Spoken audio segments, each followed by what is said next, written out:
Committee on Homeland Security will come to order. Without objection, the chair may declare the committee in recess at any point. Without objection, the gentlewoman from New York, Ms. Clark, and the gentleman from Puerto Rico, Mr. Hernandez, are permitted to sit on the dais and ask questions of witnesses. Thanks. The purpose of this hearing is to evaluate the effectiveness of the federal cyber regulatory regime and to identify opportunities to harmonize cyber regulations across the federal government. Specifically, we will examine the challenges that private sector owners and operators of critical infrastructure face while navigating cyber regulatory regime, including the potential impact of the final CERCIA rule if it does not meet congressional intent. I now recognize myself for an opening statement. Good morning. I'm honored to serve as chairman of this subcommittee again in the 119th Congress. Ranking Member Swalwell, it's great to serve alongside you for another term. I'd also like to welcome all of our members returning and the new ones that are here. I'm looking forward to working with all of you and to making this a productive Congress. As cyber threats to information technology and operational technology increase, we must work hard to ensure cybersecurity is front and center on Congress's agenda. Until we change our cybersecurity posture, we'll continue to see rogue nation-state actors target our nation's critical infrastructure. In that spirit, I am pleased to kick off this Congress with a bipartisan priority that is vital to our nation's security: regulatory harmonization.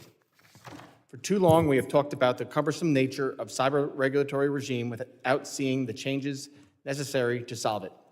In fact, the Biden administration tried to add more regulations on sectors such as healthcare and water. While it is important for the federal government to work with those sectors that are not as cyber mature, more regulation is not the answer. With over 50 regulations at the federal level alone, it is time to streamline requirements to ensure they promote useful, actionable, and reasonable information sharing within the time frame requested. When organizations face their most vulnerable moment, they should only be thinking about one thing: securing their networks. Hours of duplicative compliance tasks and hundreds of thousands of dollars invested to navigate the landscape must come to an end. With the beginning of the new administration, we have an opportunity to reset the regulatory regime once and for all. In 2022, Congress passed landmark legislation to streamline cyber incident reporting, the Cyber Incident Reporting for Critical Infrastructure Act of 2022, or CERCIA. This directed CISA to develop regulations to set an acceptable standard for cyber incident reporting across all 16 critical infrastructure sectors. Unfortunately, as many of today's witnesses reinforced last year, the scope of the proposed CERCIA rule went far beyond congressional intent. Knowing that the deadline for the final rule is approaching, we will dig into the value of CERCIA and what the future of the rule should look like. This new administration presents an opportunity to get cyber incident reporting right. We should seize it. Beyond CERCIA, different regulatory agencies have imposed rules that directly contradict congressional intent with CERCIA. Securities and Exchange Commission's rules on cybersecurity risk management, strategy, governance, and incident disclosure are a perfect example of how rulemaking should not be done. That is, without buy-in from their key stakeholders, industry, and Congress. As we strive for regulatory harmonization, collaboration across the public and private sector is vital. We cannot allow malicious cyber actors to get ahead of us because paperwork holds us back from effective cyber risk management, mitigation, and response. I look forward to hearing from our witnesses about the steps we can take to finally achieve regulatory harmonization. I now recognize the ranking member for an opening statement. Thank the chairman, and excited to begin this new Congress again with the chairman. It's not a great place to be in the minority, but if you have a chairman like Mr. Garbarino on your subcommittee, it's a great place to get things done. And that's our mission here, is to get things done for the good of our constituents and the security of the people and companies we represent. This first hearing is focused on a bipartisan priority: identifying opportunities to improve implementation of the Cyber Incident Reporting for Critical Infrastructure Act, CERCIA, and the need to harmonize cyber regulations. Before I begin, though, I did want to take a moment to recognize and express my condolences to the family, friends, and constituents of Congressman Sylvester Turner, who passed away last week. He was a member of this subcommittee, and his passion for cybersecurity, whether it was as the mayor of one of America's largest cities in Houston, that was clear, also as a member of Congress serving on a committee that works on that. And it was clear during his first two full committee hearings last month, and we'll miss his contributions that he made and would have made to this subcommittee. Turning to the subject of today's hearing, I agree that compliance costs can outweigh the security benefit of regulations when compliance with duplicative regulations cuts into investment and security. We should not be imposing regulations for the sake of imposing regulations. Security should be designed to achieve outcomes that are proven to reduce risk and improve resilience and security. Toward that end, I am pleased to support CERCIA because it addressed a concrete security gap and will improve the government's ability to detect and disrupt malicious cyber activity. It also put in place a framework that ensures covered entities would not need to report the same cyber incidents multiple times to multiple regulators. If a hacker gets into a bank or energy company, we want them to focus on eradicating the threat as quickly as possible, not huddling the lawyers and compliance experts. It should be fixing the problem and reestablishing their services. I'm troubled that the proposed rule does not incorporate the feedback that the private sector provided during the RFI process. Congress put CISA in charge of the cyber incident reporting rule because it has a record of working collaboratively with the private sector, and our intent was that CISA would engage the private sector to develop a workable rule. Together with Ranking Member Thompson and my colleague, Congresswoman Clark, I submitted comments on the proposed rule urging CISA to more carefully scope the entities, incidents, and information that must be reported.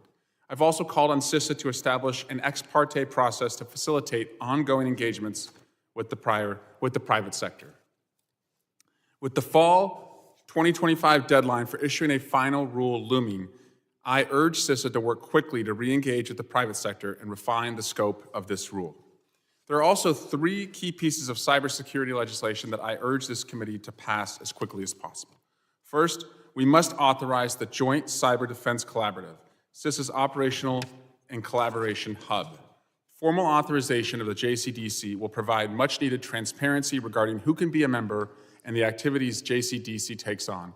We passed this in a bipartisan manner last Congress with support of the chairman of the whole committee, and I hope that authorization this Congress will restore trust among JCDC participants and focus JCDC on the activities most likely to drive security benefits. Relatedly, the Cyber Information Sharing Act of 2015 is set to expire at the end of September. The bill is the foundational collaboration between the government and the private sector, and it must be reauthorized.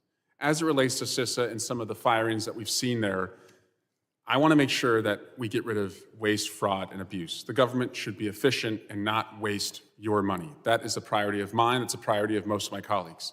However, we must be especially careful when any cut goes to public safety, national security, or cybersecurity, because we know that we are more vulnerable than ever to a cyber attack, and we want to make sure that we have the best folks on guard working hand in hand with the private sector to make sure we're best protected. Finally, state and local cybersecurity grant programs will expire on September 30. The grant program has helped state and local governments across the country improve their ability to defend against and become resilient to sophisticated cyber attacks from our adversaries and other criminals.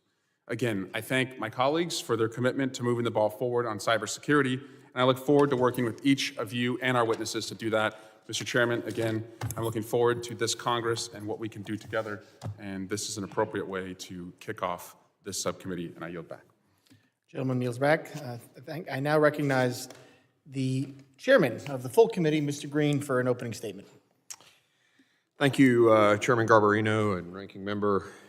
Good to see you guys today. Today's hearing serves as a crucial opportunity to examine the effectiveness of federal cyber bureaucracy. At a time when cyber attacks are growing more frequent and sophisticated, it's imperative that our regulatory process governing cyberspace is strengthened and harmonized. This will promote security and cooperation while minimizing cost and confusion. Last May, this subcommittee held a hearing focused on CERCIA, Cyber Incident Reporting for Critical Infrastructure Act of 2022. CERCIA, among other things, directed CISA to create and implement regulations for cyber incident reporting across 16 critical infrastructure sectors. Although Congress passed CERCIA nearly 3 years ago, widespread regulatory disharmony persists throughout the cyber incident reporting and response regime. There are now at least 50 cyber incident reporting requirements in effect across the federal government. These regulations are often duplicative and complex, requiring private sector owners and operators to invest significant sums into regulatory compliance rather than security. This patchwork of conflicting and complex regulations place a significant burden on reporting entities. Let's be clear, improving our nation's cyber regulatory regime will bolster our nation's security. Current cyber incident reporting regulations require too much of the private sector, drawing their attention away from actually securing their networks. Federal regulations like the SEC's Public Cyber Disclosure Rule clearly illustrate the urgent need for harmonization. This rule in particular is riddled with ambiguity and sets constrictive reporting timelines for organizations that experience cyber incidents. Ambiguous and conflicting standards like the SEC rule are allowing compliance to take a priority over security, leaving our critical infrastructure more vulnerable to subsequent attacks. Injecting consistency and efficiency into the cyber regulatory regime is necessary to protect our nation from digital threats to our critical infrastructure. The security of our homeland depends on effective cooperation between the private and public sectors, and it is our duty to help remove any unnecessary barriers to collaboration. Since CIRCIA is still in the rulemaking process until later this year, there's still time to ensure that regulatory effectiveness and harmonization are core features of our national cyber incident reporting requirements. The final rule must not place an undue burden on private sector entities that are critical to our national cyber defense. I want to thank our witnesses, Scott Aaronson from Edison Electric, Heather Hogsett from Bank Policy Institute, Robert Mayer from USTelecom, and Ari Schwartz from the Cybersecurity Coalition for being here today. Most of you have testified before during our hearings last May, and each provided invaluable insight to this subcommittee. Thank you for being here today. With President Trump in office, we have a unique opportunity to create a common-sense cyber regulatory structure that ensures compliance serves its purpose to share actionable information with the federal government and with each other. As nation-state threats rise, we must do all we can to ensure that our cyber professionals can focus their precious time and attention and resources on securing networks and critical infrastructure and not on checking a box. I look forward to working with you as we pursue this shared objective. I yield. Chairman yields back. Other members of the committee are reminded that opening statements may be submitted for the record. I'm pleased to have a distinguished panel of witnesses before us today. I ask that our witnesses please rise and raise their right hand.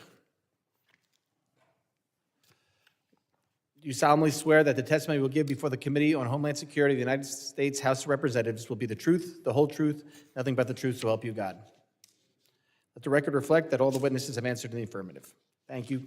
Please be seated. I would now like to formally introduce our witnesses. Mr. Scott Aaronson currently serves as Senior Vice President for Energy Security Industry Operations for the Edison Electric Institute. In this role, he focuses on industry security and resilience initiatives, establishing collaborative partnerships between government and electric companies and across critical infrastructure sectors that enhance security for the energy sector. In addition to his role at EEI, Scott also serves as the Secretary for Electricity Subsector Coordinating Council, ESCC. Ms. Heather Hogsett is the Senior Vice President and the Deputy Head of BITS, the Technology Policy Division of the Bank Policy Institute. In this position, she develops and leads initiatives on emerging technology, security resilience matters facing the nation's largest financial firms. Ms. Hogsett also co-chairs the Policy Committee of the Financial Services Sector Coordinating Council and is a board member of FTLD Registry Services. Mr. Robert Mayer is the Senior Vice President of Cybersecurity Innovation with the USTelecom Association. He is responsible for leading cyber and national security policy and strategic initiatives. In addition to this role, he serves as chairman of the Communications Sector Coordinating Council, which represents the broadcast, cable, satellite, wireless, and wireline industries in connection with DHS and public-private partnership activities across the U.S. government. He also serves as co-chair of the Council of the Secure Digital Economy. Mr. Ari Schwartz currently serves as the coordinator for the Cybersecurity Coalition. In this role, he leads a consortium of cybersecurity companies, coordinating the coalition's advocacy and education regarding cybersecurity policies. He also serves as the managing director of cybersecurity services for Venable, where he helps organizations develop and implement cybersecurity risk management strategies. He was previously a member of the White House National Security Council, where he served as Special Assistant to the President and Senior Director for Cybersecurity. Thank the witnesses for being here today. I now recognize Mr. Aaronson for 5 minutes to summarize his opening statement. Thank you, Chairman Garbarino, and Ranking Member Swalwell, Chairman Green, and to all the members of the subcommittee.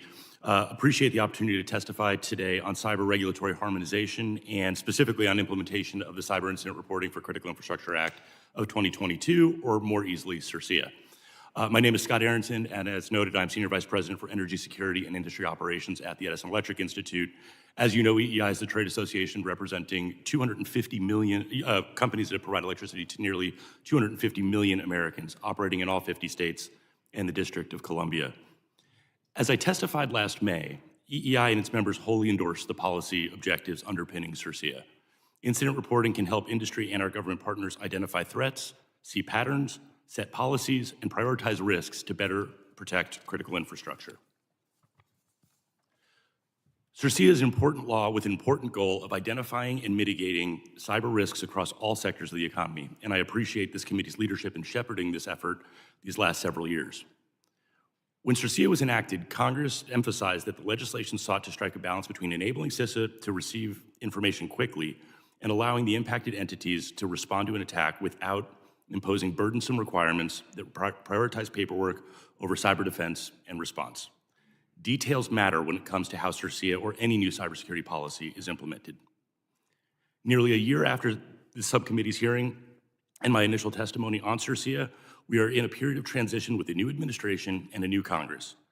Change brings opportunity, and I urge this subcommittee to leverage this opportunity to help ensure CISA is implementing CIRCIA effectively.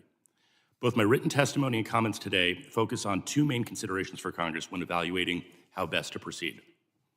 First, the need to finalize the CIRCIA rule as mandated by statute so that electric companies and all critical infrastructure operators can benefit from this reporting to mitigate attacks and the disruptions they can cause. And second, improving the existing proposal to better align with congressional intent. CISA must do more to meaningfully incorporate industry feedback into the final rule to ensure reporting is not duplicative and that government is resourced to ingest and protect this sensitive information. Following the hearing last May, EEI has continued to engage with CISA on CIRCIA. In July 2024, EEI submitted 3 sets of comments on the proposed rule. And in October 2024, EEI joined more than 20 organizations in requesting the establishment of an ex parte process to enhance stakeholder engagement and facilitate ongoing dialogue for implementation. As I once again testify before you alongside the financial services and telecommunications sectors, representing some of the most sophisticated critical infrastructure operators, our collective concern remains that even the most mature sectors will be overburdened by the proposed rule if it were to be finalized as is.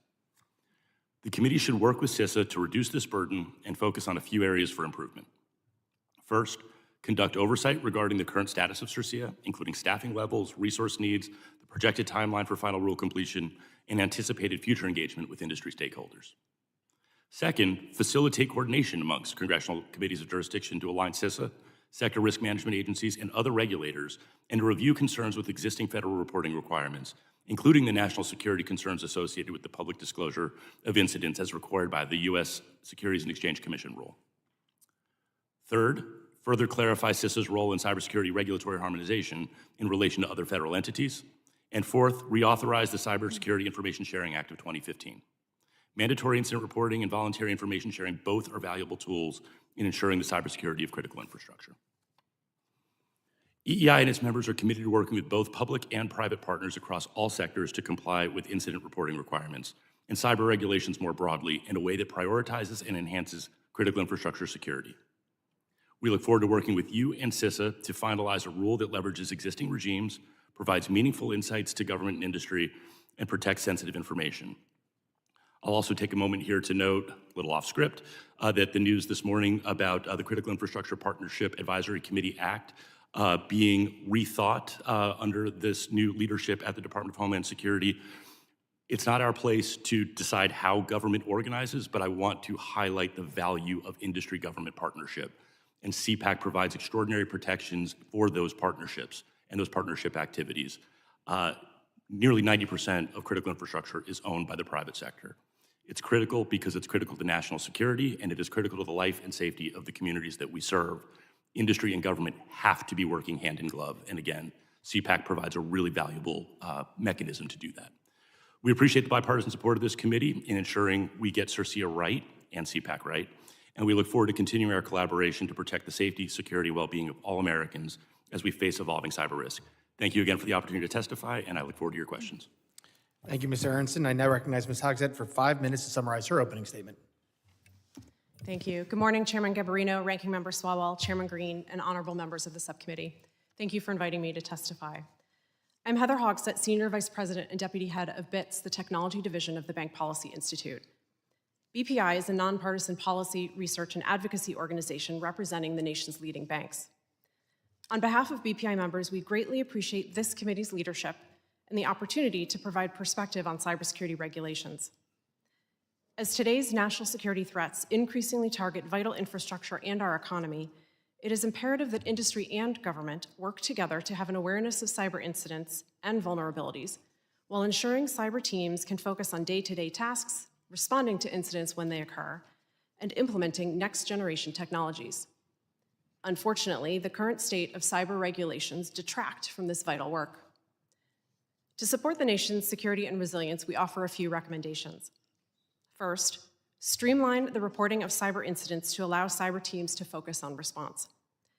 I previously testified before this committee in support of the Cyber Incident Reporting for Critical Infrastructure Act, CERCIA, and its goal to create a uniform incident reporting system. This would provide CISA with information it needs to have broader awareness of cyber threats and the tactics used by attackers. Armed with this information, CISA can better assess threats and provide early warning to help other entities protect themselves. We continue to believe that CERCIA, if properly implemented, will play an important role in our collective defense. However, as we noted in formal comments last June, it is critical that the final rule not extend beyond the authorities granted to it under the statute. Bipartisan members of this committee, as well as Senator Peters, submitted comments emphasizing a similar view. Your comments were enormously helpful in reiterating congressional intent, and we thank you for your continued leadership and engagement. We, along with several other financial trade associations, recently asked that the current proposal be withdrawn and reissued. In particular, we encouraged CISA to significantly revise last year's proposed rule to reduce the scope of reporting to incidents affecting critical services, focus data collection on what companies need to know to prevent contagion, and reduce ongoing reporting obligations. At the same time, Congress and the administration should direct other agencies to cease issuance of bespoke reporting requirements. Some agencies, such as the federal banking regulators, have incident notification requirements that are simple and serve a very specific operational or emergency response purpose. These requirements were developed in close collaboration with industry and work well in practice.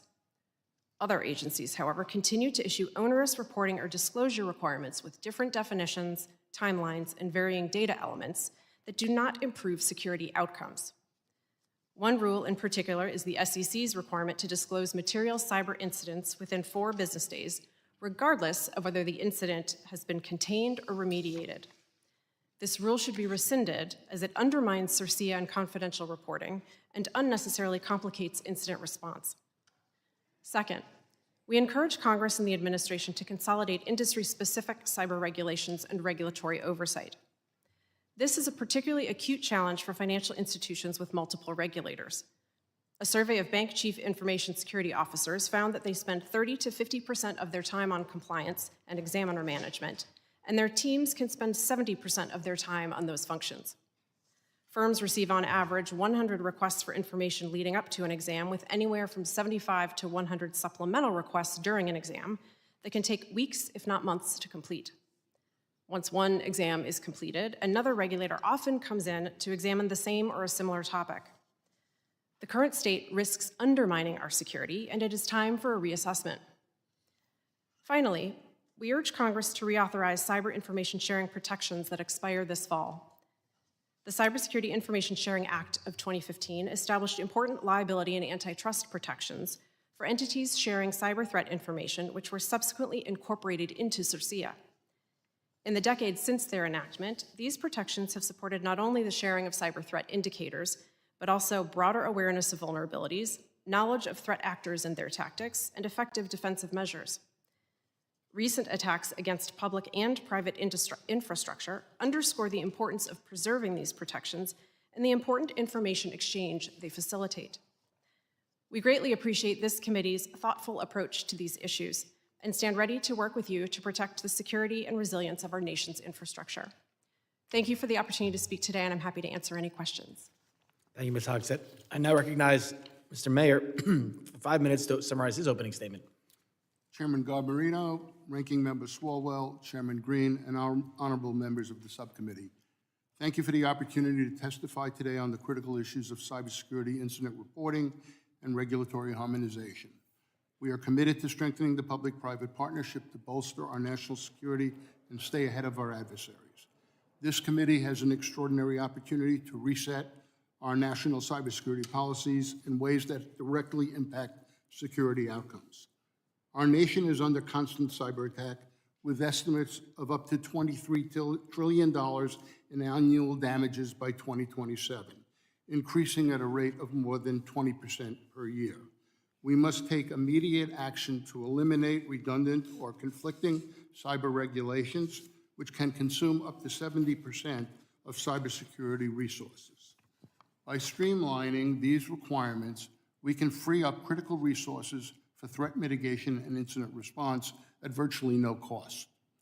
Let me reaffirm our view that it is essential we fix how the Cyber Incident Reporting for Critical Infrastructure Act, CIRCIA, needs to be implemented. While well-intentioned, it is essential that we refine its execution to ensure consistency with the law's original intent. Specifically, key terms such as covered incident, covered entity, and reasonable belief must be clearly defined. The liability protections designed to safeguard cyber attack victims and promote candid reporting must be strengthened. As of today, none of these fundamental issues have been meaningfully addressed in a manner visible to industry, nor has our sector been substantively engaged in addressing these concerns. We urgently need an ex parte process, which is to say, a formal, transparent, and common process that encourages CISA to hear and consider industry perspectives. In fact, USTelecom spearheaded a letter of 21 organizations that formally requested that CISA establish such a process, a request that was rejected. Had this request been granted immediately, we would have already been working together to resolve these challenges. If we do not act quickly, we will end up with a rule that does more harm than good. We must also recognize that this law does not exist in isolation. The patchwork of federal, state, sector-specific cyber incident reporting requirements presents an ever-growing burden on organizations attempting to comply with multiple, often conflicting mandates. Fortunately, there is strong lawmaker interest to harmonize cyber regulations, including incident reporting requirements. We believe that the Office of the National Cyber Director should play a leading role in rationalizing cybersecurity regulations and incident reporting regimes. Solving the problem of fragmented state laws will require clear federal preemption, complemented by robust safe harbor provisions. This work must be prioritized as it directly tied to our national security.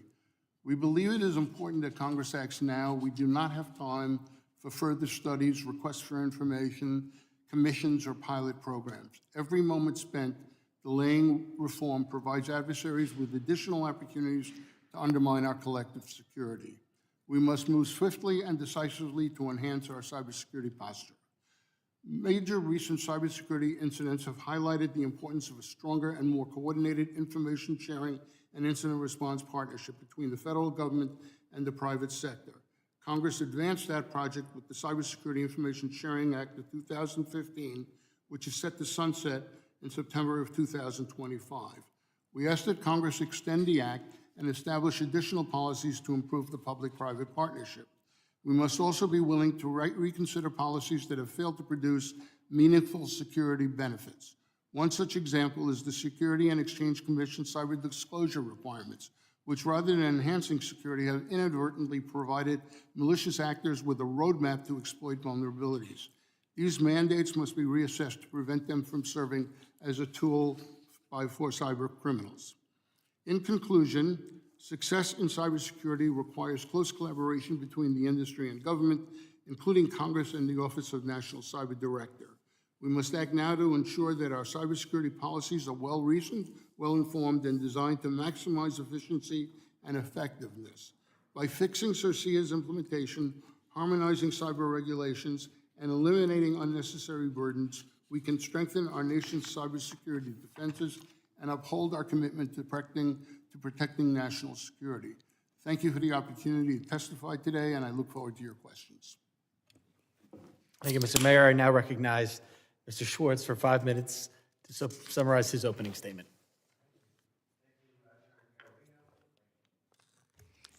Chairman Garbarino, Ranking Member Swalwell, Chairman Green, members of the subcommittee, thank you for having me here to appear before you today. It's an honor to here to discuss the widely shared goals of harmonizing cybersecurity regulations.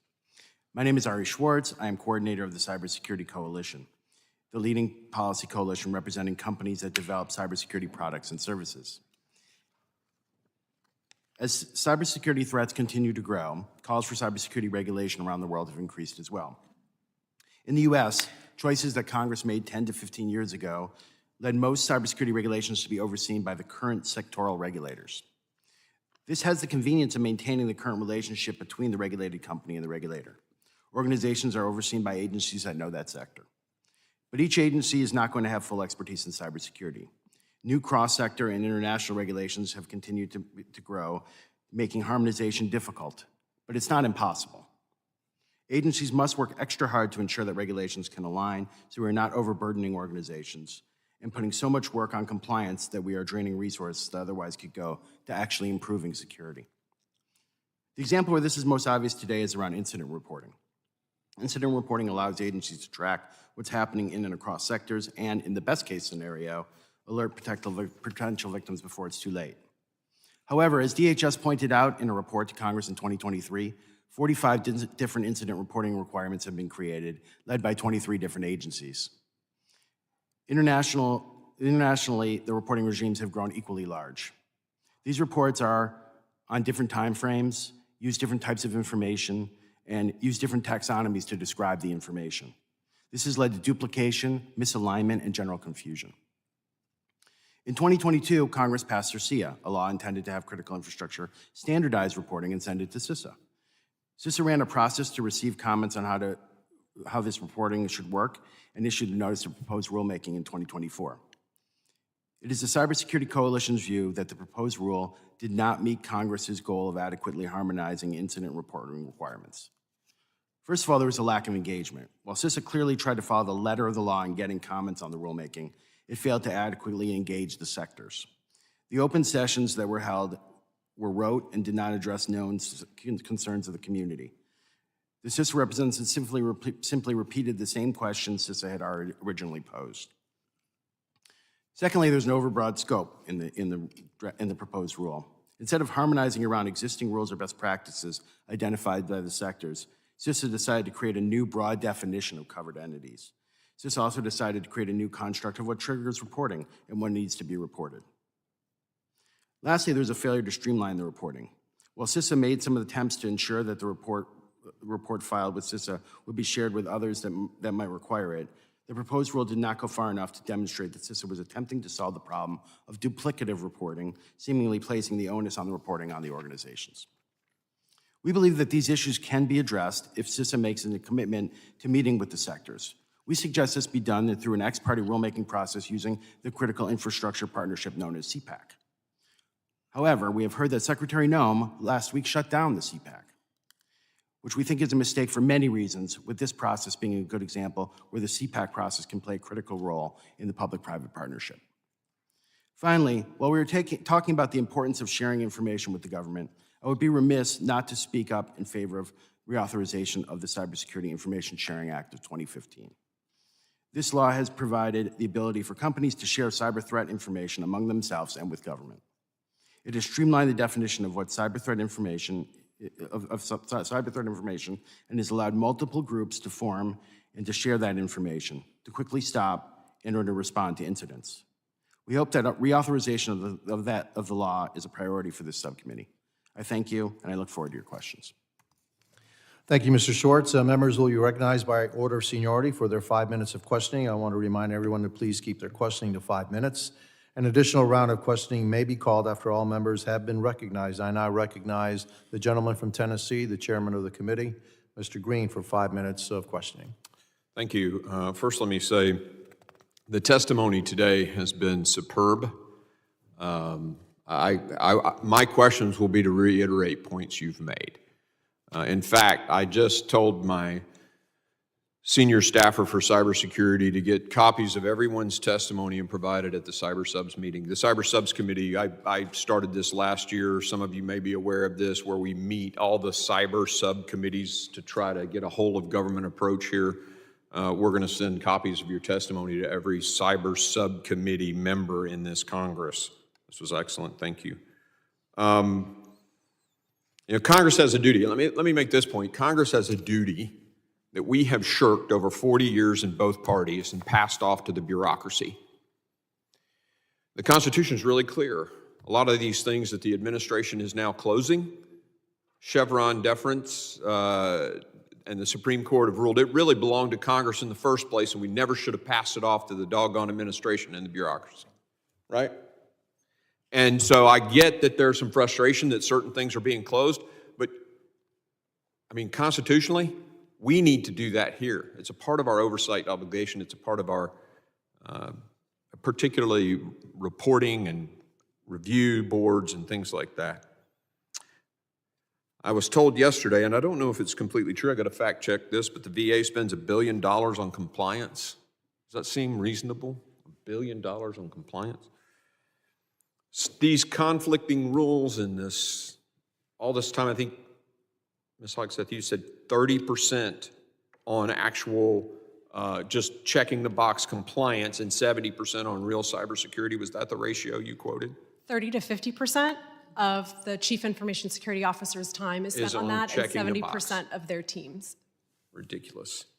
Let me ask this question. What is the average time to close a vulnerability when one's been identified? And give me a number of days, and I'm going to run the average vulnerability. Closing the door takes how long?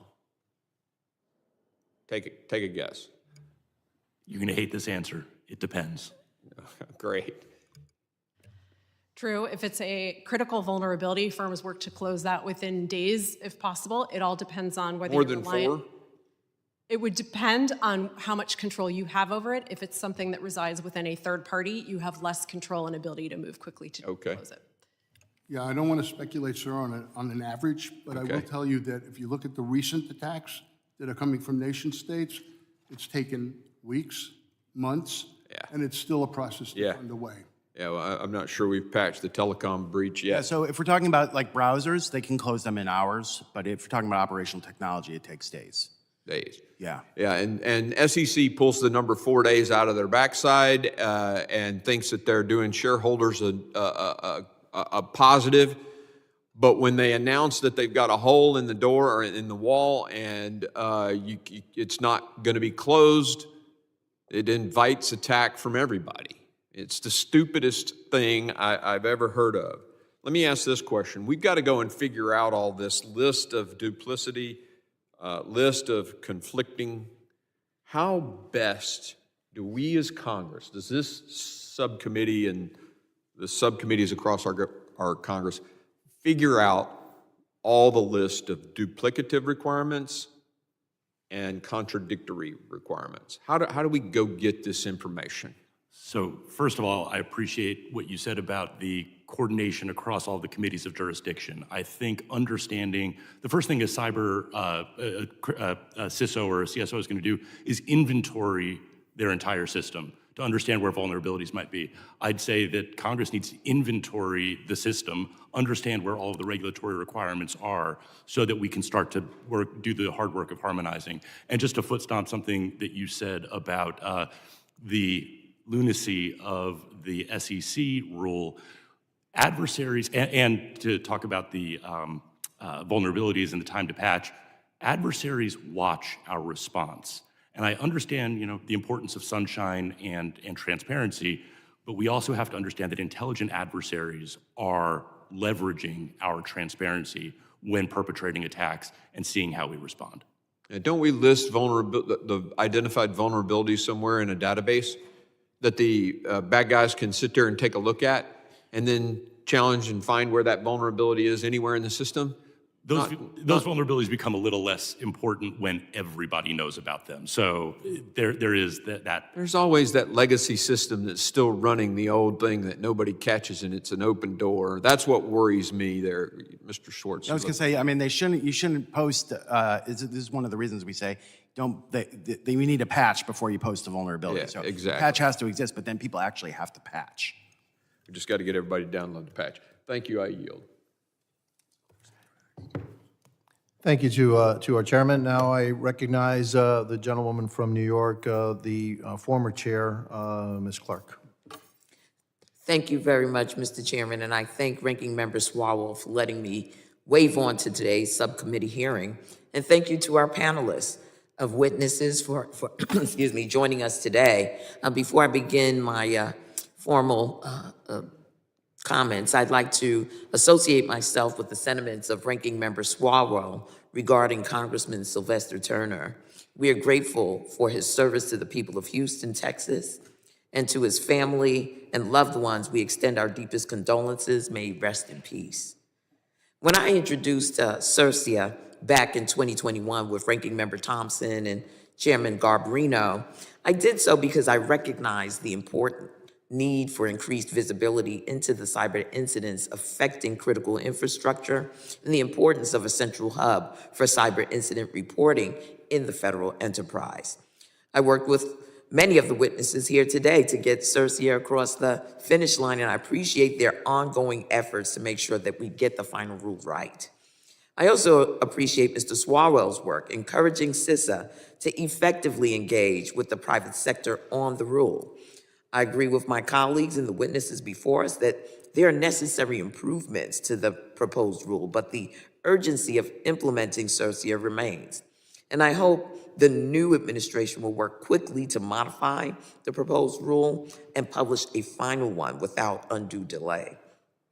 I have two questions for our witnesses. First of all, to all of our witnesses, without a well-defined cyber incident reporting rule and harmonization process for CISA, we run the risk of agencies across government issuing a hodgepodge of duplicative cyber incident reporting requirements.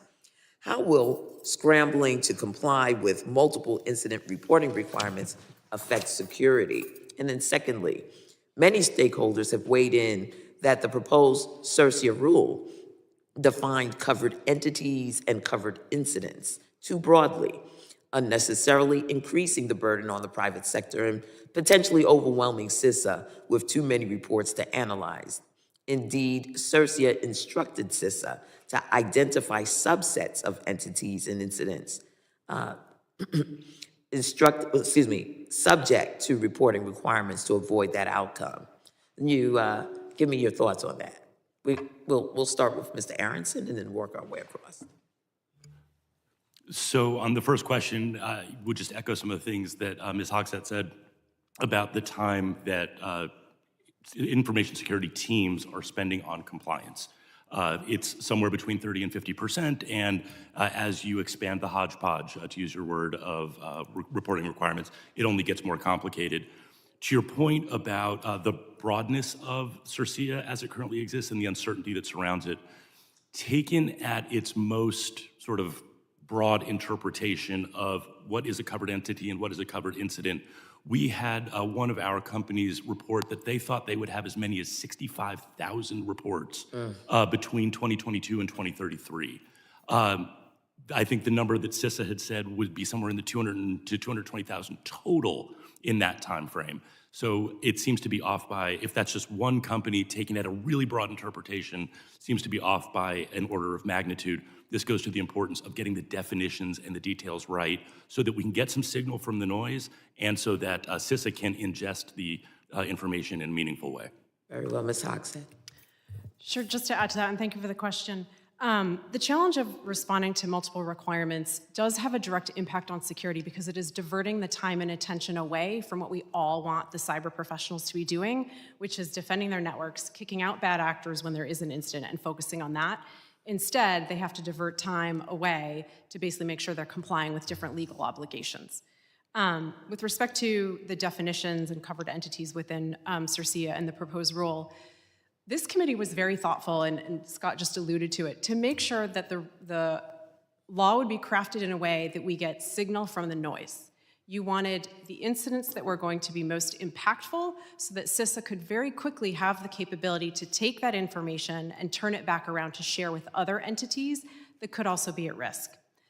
The very broad scope with which the proposed rule was put together would put a lot of noise out there and make that all the more challenging. For instance, the definition would potentially capture operational outages that have nothing to do with a cyber incident, and I don't think that that was really what you and the committee had intended in crafting that law. Very well, Mr. Meyer, my time's up. Yes, thank you. Congresswoman Clark, I think that we have to deal with the fact that the reporting requirements right now are extraordinarily fragmented. And the CERC itself, Cyber Incident Reporting Council, at the time in September 23, identified 45 different reporting regimes, 22 agencies, I believe. I can only imagine that the number has increased since then. CISA has indicated that they expect 300,000 entities to be responding to these kind of requests.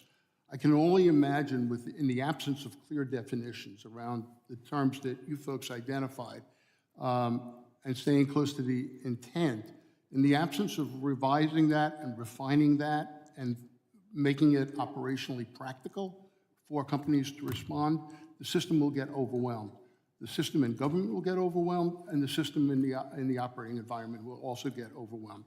The critical point here is that during a major cyber incident, when we are essentially in a triage mode, we can't take people and divert them from their frontline responsibilities to detect the problem, remediate it, and respond and recover. So we believe that this particular rule needs to be reconstructed to align with your intentions. And if it doesn't, we're going to be doing more. As I indicated, it'll create more harm than good. Very well. I agree with everyone on the panel has said on the answer to the first question. On the second question, I'll just briefly say that on the idea of the definition of covered entities, CISA decided to kind of try to narrow the scope by the size of the company, by going to the size of the companies, which I think does help in terms of removing some of the small, medium-sized businesses that we might not want to report, but it doesn't get to the risk issue, right? So you're going to have a lot of large very large companies that have a lot of incidents, echoing what we heard from others here, that are going to be reporting a lot that is not of the same value as if we did it based on some kind of risk feature. Very well. Thank you for your indulgence, Mr. Chairman. I yield back. Gentleman yields back. I now recognize the gentleman from Louisiana, Mr. Higgins, for 5 minutes of questions. Thank you, Mr. Chairman. I appreciate this hearing today, and I concur with Chairman Green. It's been excellent testimony, and I appreciate it. I'm going to review it very carefully. Mr. Chairman, in the 118th Congress, the last Congress, I introduced a bill, H.R. 10123, the Streamlining Federal Cybersecurity Regulations Act, which essentially cut down on duplicated or misaligned regulatory requirements and authorities on the cybersecurity industry. I'll be reintroducing that bill shortly in the 119th Congress, and I look forward to my colleagues' support on both sides of the aisle with that bill. Because, Mr. Aaronson, how many federal agencies, how many federal cyber regulations is a typical energy company required to report to in a given year? Just roughly. I mean, I'll just give you the agencies that we definitely have reporting requirements. That list would be too long to enumerate, but you're talking about, just tell America, 2, 4, 10, a dozen? More than a dozen. More than a dozen. The gentleman said more than a dozen cyber regulators require a report from the energy industry. Ms. Hogsett, how many federal agencies does a bank need to file with to remain in good cybersecurity standing? We're similar, and that's only at the federal level. You also have states and international requirements to adhere to. So at the federal level, which we control, would you concur with Mr. Aaronson, somewhere north of 10 or a dozen? Yes. Thank you. Mr. Mayor, similar question. How many federal agencies does the telecommunications industry have to report to? I would agree with the number of over a dozen. Easily over a dozen. Easily Mr. over- Schwartz, you have a comment there? For IT, I would say that it's It's a lot, right? in the same range, but it's spread out because it's people Okay. we're reporting to the different sectors. So now that we've clarified that for America, the objective here for the United States Congress is to reduce that mess so that the cybersecurity industry can actually perform its primary mission, which is to protect the nation and the industries of the nation from cyber attack, which we become increasingly susceptible to as technologies emerge. And while our cybersecurity industry is busy checking boxes that the federal government and bureaucracies has imposed upon the industry, they have that much less time to spend on that actual mission of protecting the nation, the citizenry, and the industries of America. So how many of these agencies that require a report, we've agreed is over a dozen, how many of them have streamlined themselves, like coordinated with each other, and said, let's eliminate this and this and this and combine it into one? Has that ever happened, Mr. Aaronson? The Department of Energy has been fairly thoughtful because it's our sector risk management agency and it's non-regulatory. That has actually helped them So within themselves, they've done some streamlining. to help. Across the departments and agencies, have you seen a similar effort just organically? No, certainly not. Thank I think you. it's, your oversight has helped. Ms. Hogsett, has there been any organic effort from the bureaucracies to streamline and reduce themselves? Yes and no. The yes is when it comes to incident notification, we have good coordination across 3 of our primary banking regulators. They aligned, there's a single standard, single definition, and you provide information to one. They look for Done. common definitions? Yes. This is a good sign. It is. However, within the banking industry, but it is. there's a however here. that is with respect to incident reporting specifically. For an incident report. Broader cybersecurity, we have even overlap and duplication among them. Roger that. Mr. Mayor? Same story. I'm not aware of any major or significant. Thank you. Me either. It was good to hear about the banking industry, but that's per incident reports. That's different. That's not total regulatory authority being streamlined. Mr. Schwartz? No, there's just been work Okay. gathered. So, Mr. Chairman, this is why Congress must act to bring clarity to the regulatory authority. And I will hand you for your review, Mr. Chairman, the bill from last year. I intend to introduce it in the 119th in a slightly refined iteration, and I would appreciate your support. Mr. Aaronson, you had mentioned, we haven't had time for this question. You said that adversaries watch our response. Is it possible at all for the cybersecurity industry to strike back? If you said that adversaries are watching you, you must be able to identify the bad actor. Can you strike back at all against a bad actor? The private sector, well, I don't want to speak for the whole Private sector. Electric companies do not want to be in offensive cyber engagements. That is Well, we're the going purview of the to government. probably give you that opportunity. Mr. Chairman, my time has expired. We'll have questions to submit in writing to each of these witnesses, and I appreciate this hearing, sir. Gentlemen in the back, we probably will have a second round of questions if you have time, but we will take them in writing as well. They have to be in writing. Thank you. Thank you, gentlemen. I now recognize the ranking member, gentleman from California, Mrs. Swalwell, for 5 minutes of questions. Mr. Schwartz, how should CISA revise its comment process to better engage stakeholders, and how would you recommend CISA structure additional feedback opportunities to maximize stakeholder input without unduly delaying issuing a final rule?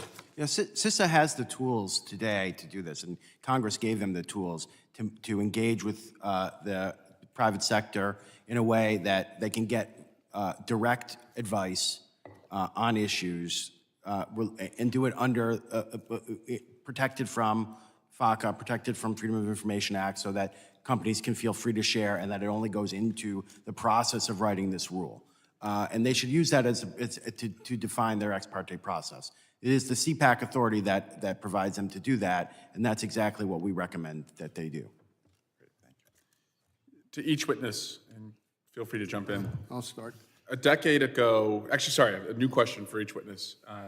Congress passed the Cybersecurity Information Sharing Act of 2015, which facilitates the voluntary sharing of cybersecurity information between the private sector and the government. It expires, as I noted in my opening remarks, in September. What are the consequences of CISA expiring? Ms. Hogsett. I'll start. So the CISA 2015 protections really form the foundation for how we collaborate, not just with government, but also across industry to ensure that we are sharing necessary information to protect everybody. So it's a key foundation for our collective defense. It provides information sharing protections, liability protections, antitrust protections. And we've now had the benefit of that for the last 10 years. And I think over that time, we've certainly seen an increase in collaboration. I think our sector has always collaborated well within itself, but the expansion to across sectors and with other companies has been very valuable. We would hate to see that disappear and that we walk back some of the gains that we've made in that space. And also, as we noted earlier, CERCIA itself, with respect to incident reporting, refers back to the CISA 2015 protections. Right. So as we're getting ready to share more sensitive information, more detailed information to the government, we do want to make sure that it is well protected. Yeah, Mr. Mayor. Thank you. So at a minimum, we think it's absolutely essential that the CISA 2015 Act be reauthorized. As pointed out, I think we've learned things in the last 10 years, what has encouraged additional information sharing, what has constrained it. So there are opportunities to make enhancements, improvements in the law. The cost of not doing this is monumental. It'll cause companies to be very careful about what they submit, reluctant to submit with the protections that Heather alluded to, and we'll be undermining our national security if we don't have something in place to either continue it in its current form, but ideally to reflect what we've learned over the past decade. Yeah, Mr. Schwartz. Yeah, so we've seen information sharing organizations grow around this law, and that they are specifically created. The Cyber Threat Alliance, for example, is specifically built around this law. That the way that the financial sector, ISAC, shares out with other groups, not internal, but with other organizations, is built around the pieces of this law. If this law disappears, they will have to redo how they are structured.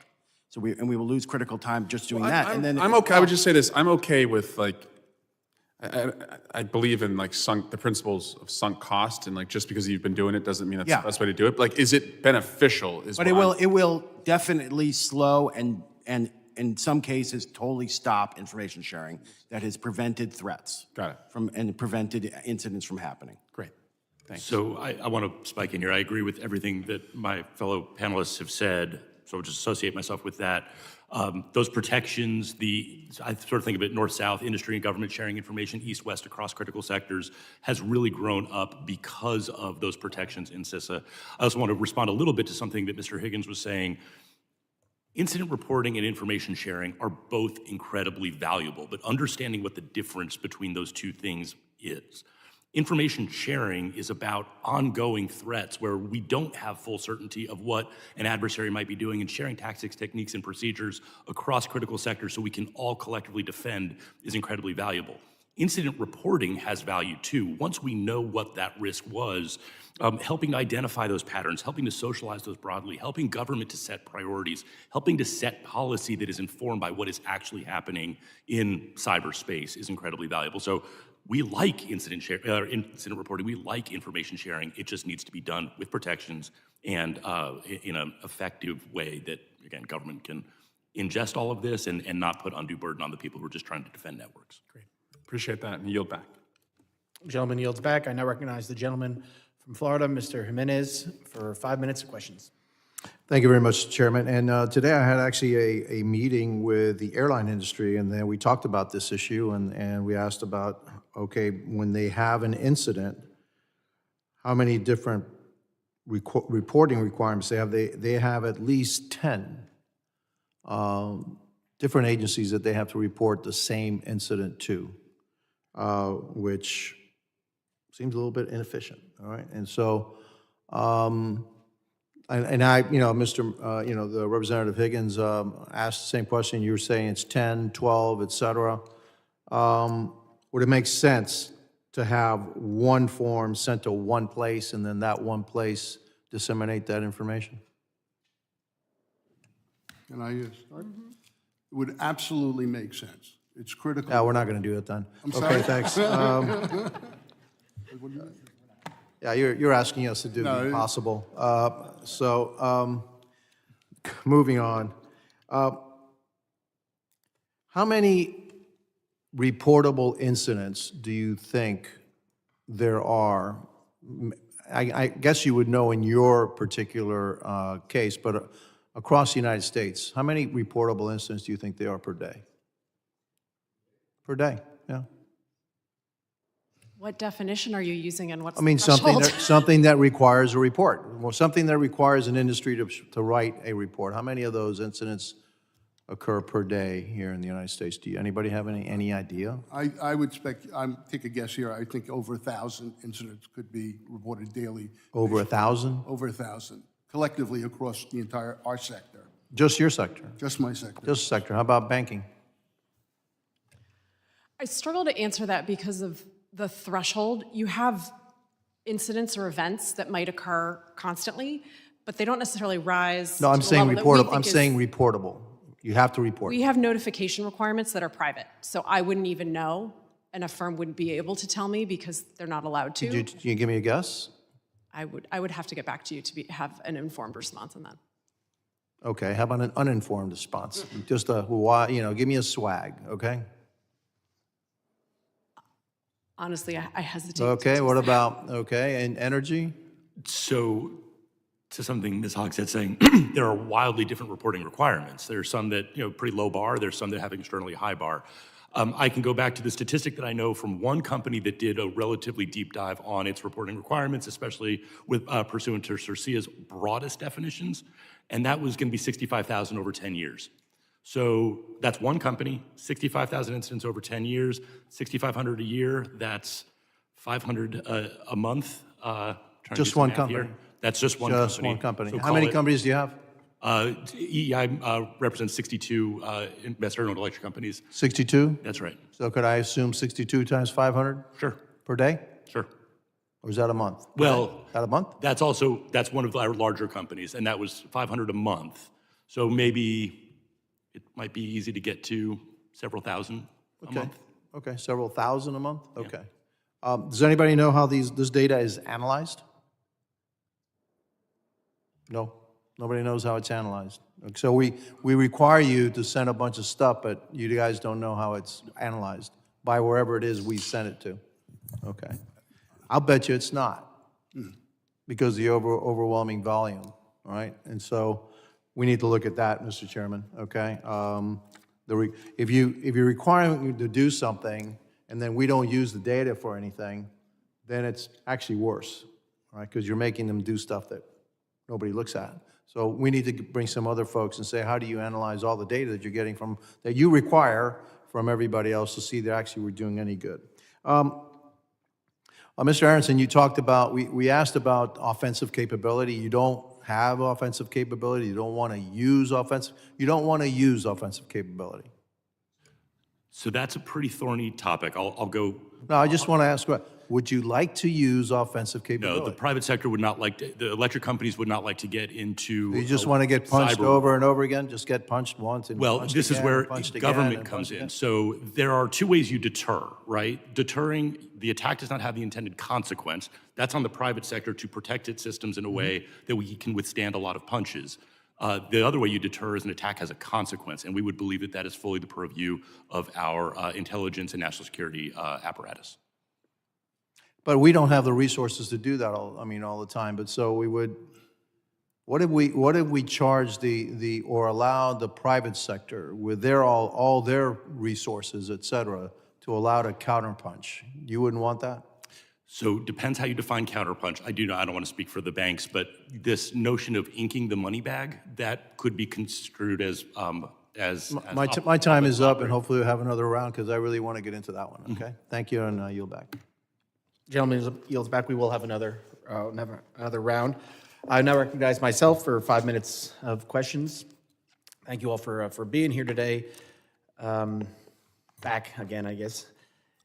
In my submitted comment to former CISA Director Easterly on the CIRCIA Notice of Proposed Rulemaking, I highlighted that Congress did not intend for CISA to subject numerous entities to its reporting requirements. Rather, Congress intended for CIRCIA to facilitate rapid information sharing, and that's not being achieved. So we're all here talking about it, and what should happen with the future CIRCIA. Ms. Hogsett, you said BPI you sent a letter saying withdraw and reissue the rule. Ms. Aaronson, Mr. Mayor, you both said ex parte could be a way to do it. Schwartz, I'm sorry, I had to leave in the middle of your testimony, so I don't know what position you took. What was? I'm with ex parte, yeah. Ex parte. So do you believe, Ms. Hogsett, do you believe an ex parte could work? I understand. We have a timing issue, which is the problem under the law. There's a timing issue, and I'm not sure we could meet the timing that the law requires if we fully withdraw and reissue. Can an ex parte fix the issues that you're? We would very much support an ex parte process. We asked for further engagement and never got it, frankly, through the process thus far. We believe that rule as proposed should not be implemented, and we would rather take additional time, and we are prepared to work with CISA and would like an iterative dialogue to make sure that we get this right. It's too important, and we stand ready. We want to see this be successful. So I think the stakeholder engagement, given the complexities of the issue here, we do need that. That rule as proposed, please do not implement that. Mr. Chairman, I think that this committee can be very helpful in urging CISA to grant our request for ex parte starting tomorrow. If we can work with the agency and provide our expertise and information about how we operationalize incident reporting, that can be integrated into their rules in the fall. But if we don't have that possibility to engage with them, which they clearly rejected, time and time again we've made the request, I think this is going to go down a path that's going to be very problematic for CISA and extraordinarily burdensome and costly for our sector. As you said in your testimony, this will be more harm than good here. Yes. Listen, I agree with all of you that this rule should not be implemented as currently presented. And if it was, I would lead the effort to CRA it. But it's good to hear that you all think an ex parte could work, because I want this to work. I know the ranking member and the former chair Clark all want this rule to work. This is a big focus of mine, a big focus of now Chairman Green's. I'm happy he was here today.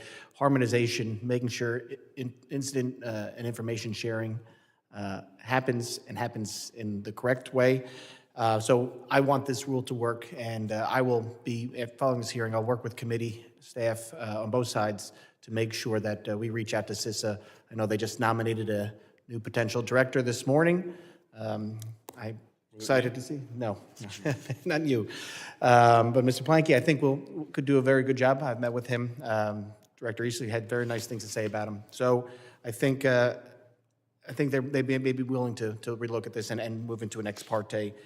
One of you mentioned something, and I want to go with this because we talk about harmonization and how agencies don't listen to you all. And one of you brought up the SEC rule, maybe all of you brought up the SEC rule, which I've been fighting, and we passed the CRA out of the committee, but because the Senate moves so slow, our time clock ran out over there. And I know the ranking member was also against the rule. One of you brought up the national security concerns. ONCD, I think, has national security concerns with that rule in your testimony. Can you speak to those, please?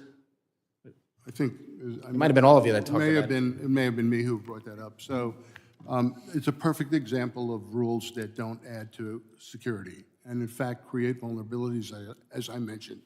The bad guys, the cyber criminals, enterprises can manipulate the process of disclosure in ways that certainly were not intended and would not be helpful. So from a national security perspective, that particular rule, I'm not sure does anything to enhance our national security.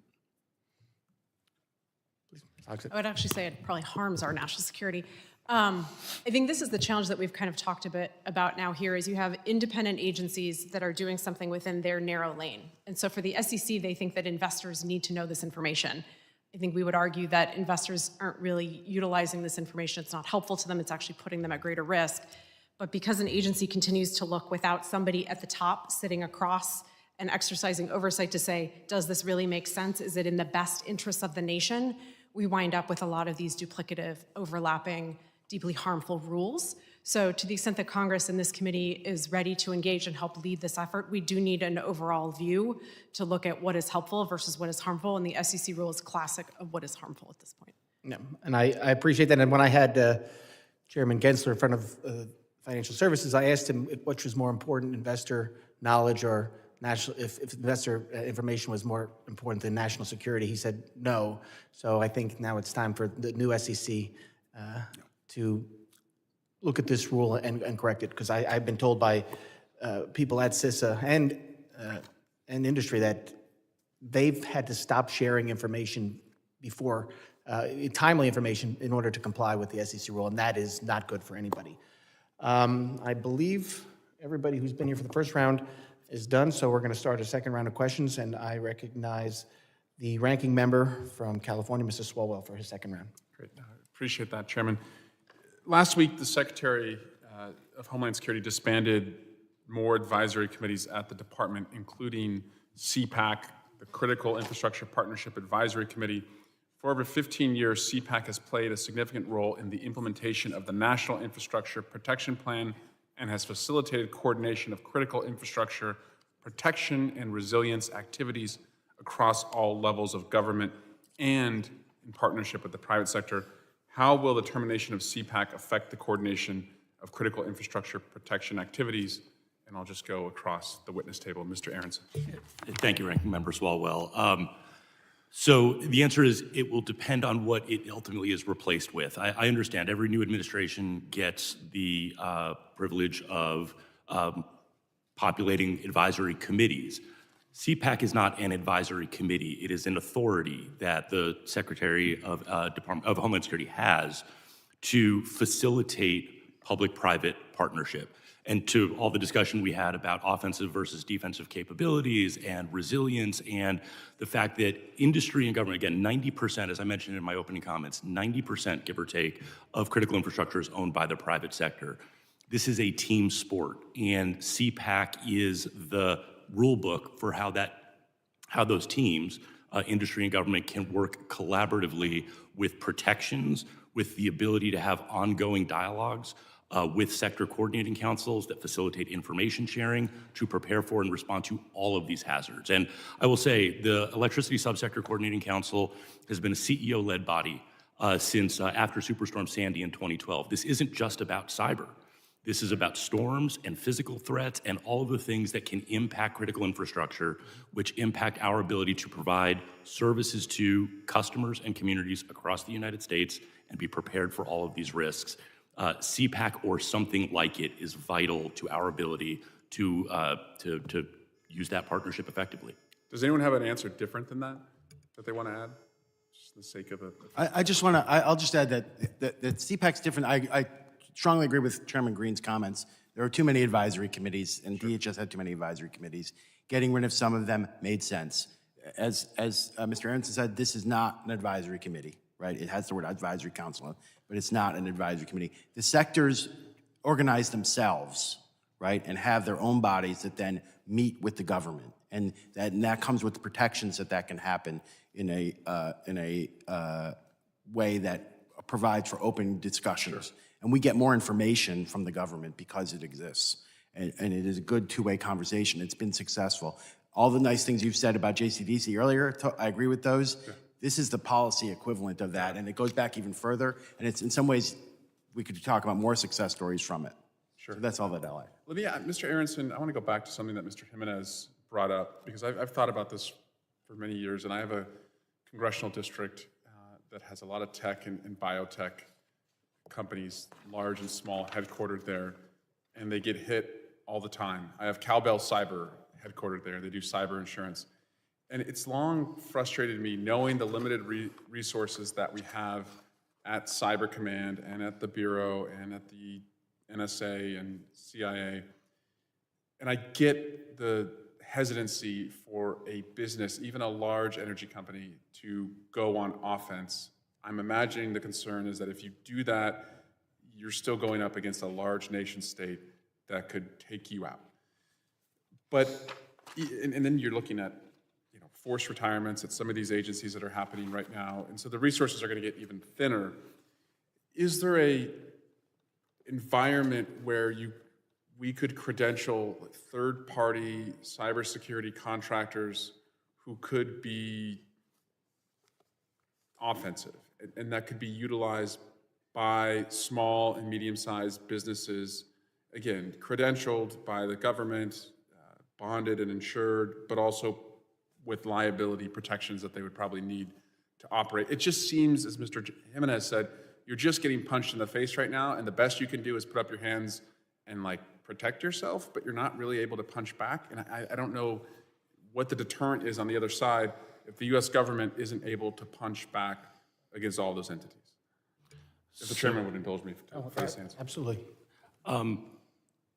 This is something I'd want to take back to the sector. I think there's two concerns. You highlighted one of them, which is if you are punching back, now you are in effectively a fight with a potentially very well-resourced nation state. And as we talked about, many electric companies are resource constrained even on defense. EEI's member companies, investor electric companies, have to be a little bit better resourced, but there's cooperatives and municipals across the sector as well. It could be that's daunting. So that's one set of concerns. The other is not quite in response to what you said, but an escalating cyber war perpetrated by the private sector might have some unintended consequences. And so it goes back to this being a team sport and the value of CPAC and the value of CISA 2015 and the value of industry-government partnership. Industry can be both defensive and resilient so that the attack may happen, but will still be operational. We would really rely, much like we would in any land war, on our government for it to be responsible for national security. And I understand that concern. I guess the way I look at it, though, is it's not as if the resources that we have in the federal government are decreasing cyber attacks. It's actually going in the opposite direction. More and more people are getting hit. And I'll yield back, and I imagine Mr. Jimenez may go back to this. Gentleman's back. I now recognize Mr. Jimenez from Florida for a second round. Thank you, and thank you for the tag team. Here we go. Okay. Look, the only way that you're going to stop this is if the offensive party fears more the retaliation than what we do is just put up our hands and, gee, I hope you don't hurt me too bad. If you do that, just like nations go to war when they find somebody weaker, they're going to go to war and take it over. And they find you just sitting there, okay, please don't hit me. They're going to hit you because there's no repercussion for it. There's no consequences for their action. So everything we've done, have cyber attacks been reduced? Are they going down or are they going up? They're going up. So whatever we're doing isn't working. Why? Because there's no consequences to their action. And so eventually we're going to have to go on offense, and it's going to have to hurt them as much as it hurts you, or actually maybe hurt them worse than what they hurt you. And yeah, we in the federal government, we are not sourcing or putting up the necessary folks that it needs in order to protect you because it's such a big domain. I think that the private sector, with its resources, both in terms of people and money, is going to have to be the way to go. How much is cyber attack? How much is that costing you? How much is it costing you all to protect against it, or the damage that's caused by cyber attacks? We're in the hundreds of millions of dollars of investment in cybersecurity technology and defensive capabilities. I will say that on the issue of what comes under the umbrella of active defense, there's a range of options. The most extreme one is letting private sector engage in hackbacks. I think the issue is government is doing something. They're empowered U.S. Cyber Command to engage in offensive capabilities. We would support them in any effort where we have certain assurances and there are guardrails. What we don't want to do is deputize a frontline practitioner to respond in haste to an attack where we may not have the right attribution or there could be substantial repercussions. So this is an area that requires real close collaboration with Congress, with the intelligence community, with U.S. Cyber Command. I mean, we have to do that. I know. The only way that you're ever going to be assured, okay, that it's not going to have dire consequences is that you have to have mutually assured destruction. Okay? The government can do that. Well, I'm not sure they can, okay? And so, you know, that's what worked. That was, you know, the MAD theory actually kind of worked, because if you know that I can take you, if you do something to me, I can destroy you too, you probably aren't going to pull that trigger, all right?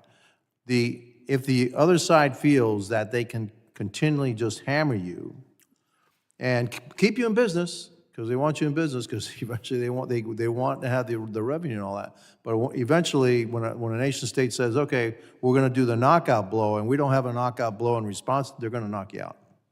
All right? And so I don't know the best way. Maybe it is that we do something where we have this cyber force.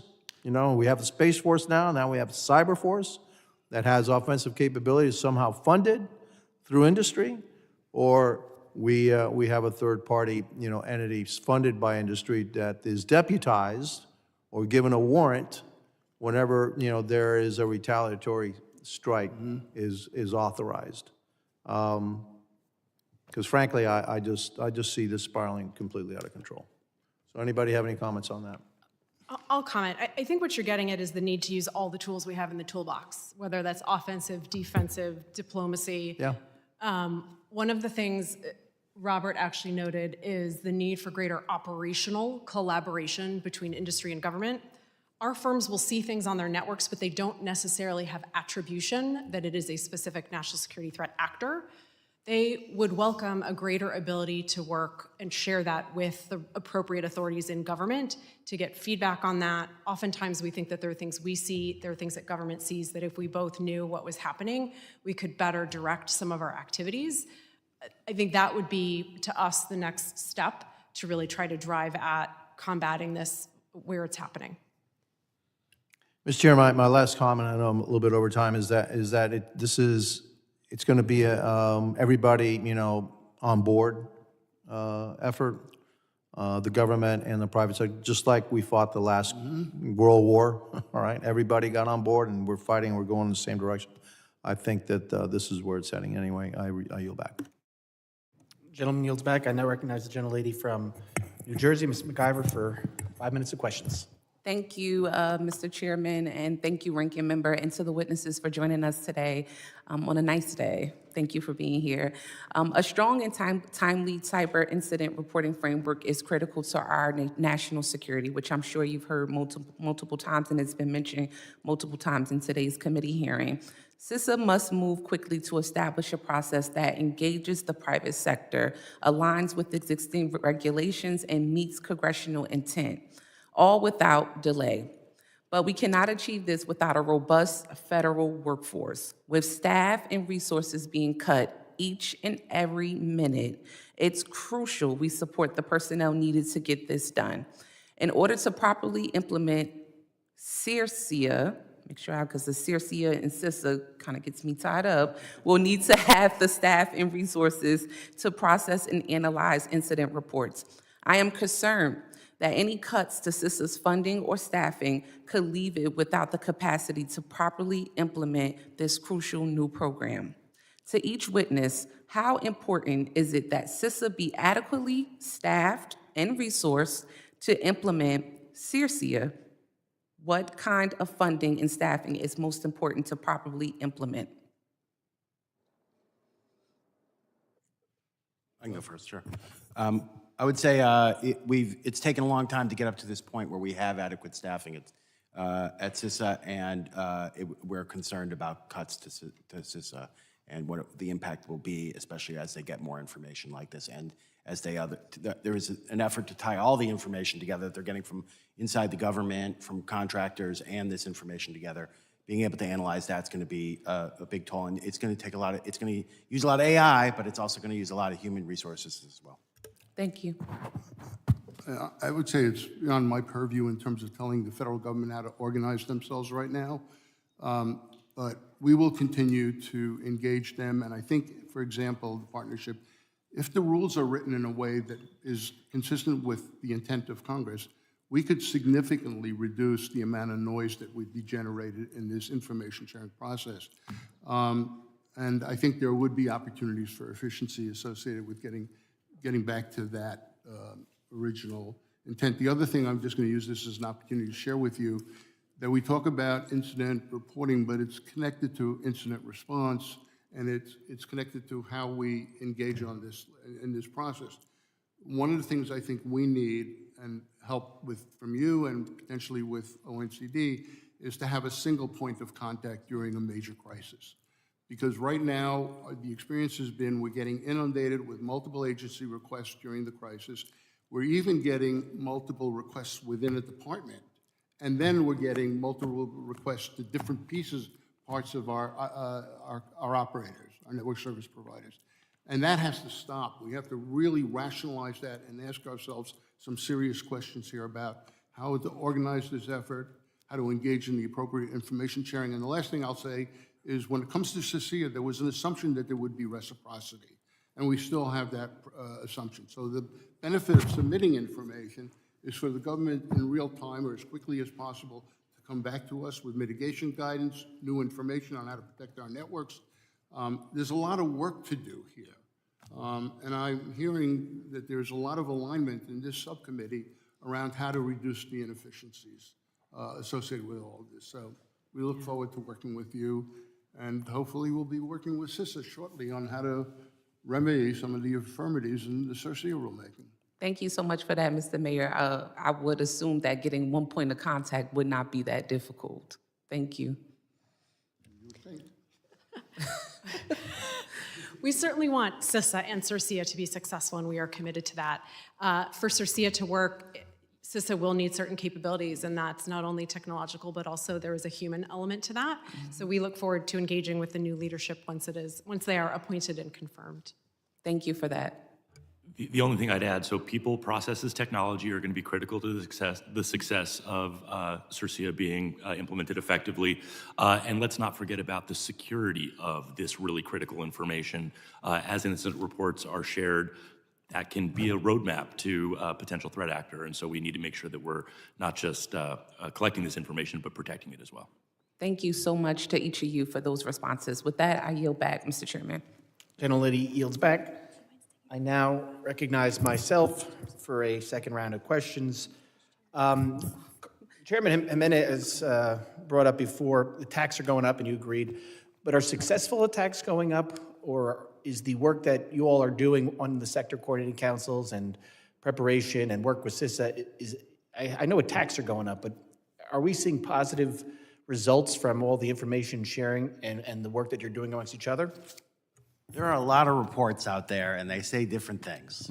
So some reports I've seen tend to suggest that we are more successful, and that the bad guys, so there's just a lot more attacks, so therefore the number of incidents goes up with it. Some have shown that in certain areas there are more successful attacks than there used to be, and so then we have to move more resources over to those. What you propose and what you're discussing is there's a counterfactual element here, in that we don't know what would happen in the absence of doing some of these activities. But I would say there's a lot of redundancy. There are a lot of reports that are produced within the government that, in our view, don't lend themselves to security improvements. So we have to get better at thinking about how we use government resources, how we use industry resources, focusing on what is the expected outcome that we're looking for. And that will fix, I think, a lot of the noise in the system. Yeah, I think there are mixed signals. I think it's hard not to overlook the fact that we are increasingly being attacked by nation states. You have a private industry that has very strong, very powerful nation-state actors infiltrating their systems. Even the best, most sophisticated private firm is going to struggle to deal with that. So I will say I think our capabilities have certainly improved. Our information sharing has improved. We can respond faster when things occur. We, within the banking sector, continue to see certain challenges and weak spots with third parties or vendors that we rely on, things that cut across multiple sectors and can be embedded in your infrastructure. Those areas can still be very challenging to deal with. I think Ms. Hogsett put it really well there, so I'll just associate with that. I'll give another example, though, of some really effective coordination that's happening where a nation state may be responsible for an attack. Private sector sees it, develops mitigation strategies, socializes those, and then works with government to kind of load the gun back for potential offensive operations should it become necessary. We've heard about all the different typhoons that are out. The Volt typhoon was something that was impactful to, could have been impactful to the electric power sector, but because of industry being on the defensive and working with and across the Energy Threat Analysis Center and a lot of our partners in government, were able to identify that, develop remediation strategies, and socialize those for the benefit of all electric power sector participants. Thank you very much. I just want to say for the record, I am supportive of extending Cyber Information Sharing Act of 2015. However we get that done, whether we include CISA actually in the legislation of the text, who's the priority lead, I just want to make sure we get it in the front of the right committee in the Senate so it doesn't get bogged up like CFATS did. I also want to say that you all you lifted some grave concerns today with CPAC being disbanded. I mean, I've met with, Ms. Mayor, we've met on, and you've testified twice, you're the head of the Sector Coordinating Council. I've met with Ron Green, who's Financial Services, and Pedro Pizarro. They've already reached out, Edison International's already reached out to have a meeting. So I'm going to look into this and hopefully speak to the administration and try to fix this, because this is something we don't want industry not sharing information with us. We don't want industry not sharing information with each other, because when that happens, it just increases the vulnerabilities that are out there. And this is where I want to get to. There is a lot of, as Mayor, you said it, there is a lot of duplicative paperwork and rules out there. You know, the idea behind CERCIA was to get some harmonization on incident reporting, but that's not all we deal with. CISA doesn't really have the teeth, though, to force other agencies to do it.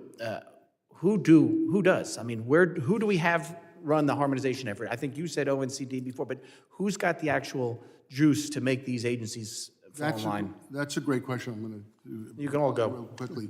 So this is the problem. We have multiple agencies committed to a mission. Cybersecurity has become an interesting area for their involvement. A lot of it is duplicative. We think that the Office of National Cyber Director, consistent with its statutory responsibility to coordinate some of these responsibilities, can play a significant role going forward in rationalizing this effort. In the absence of that, we're going to be still dealing with all of these silos, multiple reporting requirements, and they're just going to be duplicative and not effective. Yeah, at this point, I think we need White House level leadership, because that's really the top down to really affect change here. We are seeing some signs that it looks like the Office of Management and Budget may get more involved in this. So I think between OMB, Office of the National Cyber Director, which did do quite a bit of work on this to sort of socialize the problem, the Cyber Incident Reporting Council that you all authorized in CERCIA has put a lot of information out there. We just need someone sitting at the top to say, you guys need to rethink this. And congressional oversight is incredibly valuable. I don't know what the number is these days, but at one point it was like 37 different committees and subcommittees had responsibility for cyber in some way. I think that work that you guys are doing to coordinate the cyber subcommittees across Congress and then work with the agencies of jurisdiction to also harmonize, there's value there too. Yeah. I agree on the OMB and ONCD approach. I think that's the way to go. Yeah, Chairman Green's doing a great job working with getting the committees of jurisdiction together. But yeah, I agree with you all. We need someone to be able to tell these guys to fall in line. We didn't really see that. We haven't seen that since I've been here. We need to keep up our oversight. But you know, I promise we're going to work on ex parte for the CERCIA rule. Hopefully, get that fixed. And we will continue working on harmonization. I know the committee is working on a report that we can hopefully get to the administration, and they can start acting on making your lives more focused on cybersecurity and not finishing a report. So with that, I want to thank the witnesses for their valuable testimony and for the members for their questions. The members of the committee may have some additional questions for the witnesses, and we would ask the witnesses to respond to these in writing. Pursuant to Committee Rule 7E, the hearing record will remain open for 10 days. Without objection, the committee stands adjourned.